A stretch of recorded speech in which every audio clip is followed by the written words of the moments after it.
The emblem of the Southern Cross. It was on that very day that the aircraft bearing the mark of the Southern Hemisphere brought about the defeat of Laysath forces. But the story barely made the news, and the army showed no apparent reaction.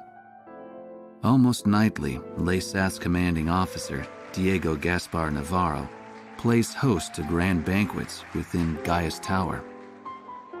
This evening, he is once again proudly trumpeting the glory of his airborne fortress. I've heard the speech so many times, it feels like I wrote it. Which, in a way, is a good thing, because it lets me concentrate on enjoying the food instead. As I gazed out the window at the night sky, I felt as if even the phases of the moon were somehow at odds with those of the Northern Hemisphere. The words of a fellow reporter, who fancied himself a connoisseur of fine wine, really got me thinking about the price of the glass of wine in my hand. One glass of it is roughly equivalent to several years of a Laysathian citizen's salary. Haven't the long years of civil war left Laysath an impoverished and war-torn nation?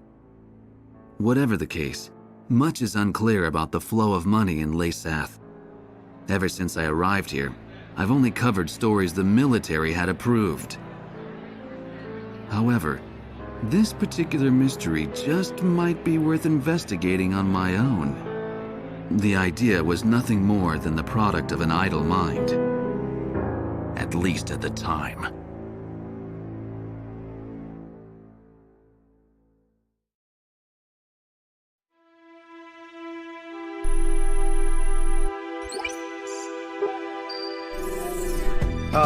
Okay, let's get started with a report of the situation. I think our best option under the circumstances would be to head towards Santa Elva. Santa Elva is a strategic location that we have to pass through to get to the capital, Griswold. However, there are several points on the way to Santa Elva. Which points you choose and in what order you do so is up to you. It looks like your decisions will affect the course of this battle. I know it's an immense responsibility, but there's no one else to count on. We're relying on you to get us through this. It appears that the enemy's Miller unit is gathering at Kings Hill. It looks like they're trying to take back Port Patterson. I wonder what they're up to. Next, we have reports that the Allied Davis unit is cut off at Stand Canyon. Gleipnir took off from Puna Base and is currently standing by at Terminus Island.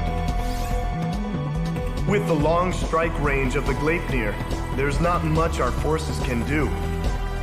It appears that the enemy is moving towards Stand Canyon to eliminate our remaining forces.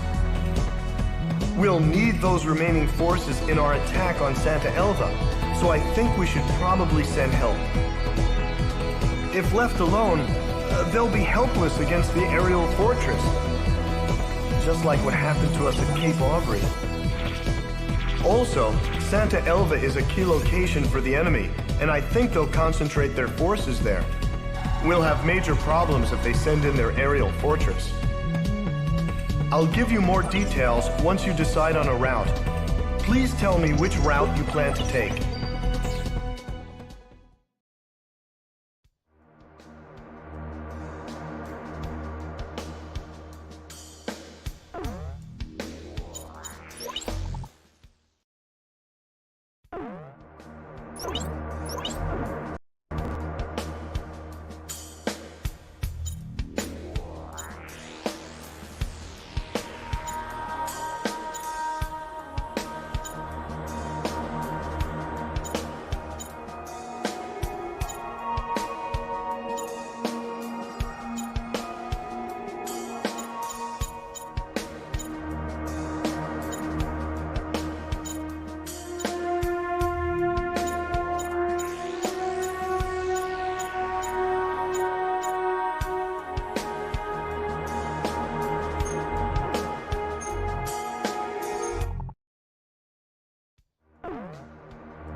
LASAF's Miller unit is meeting up at Kings Hill.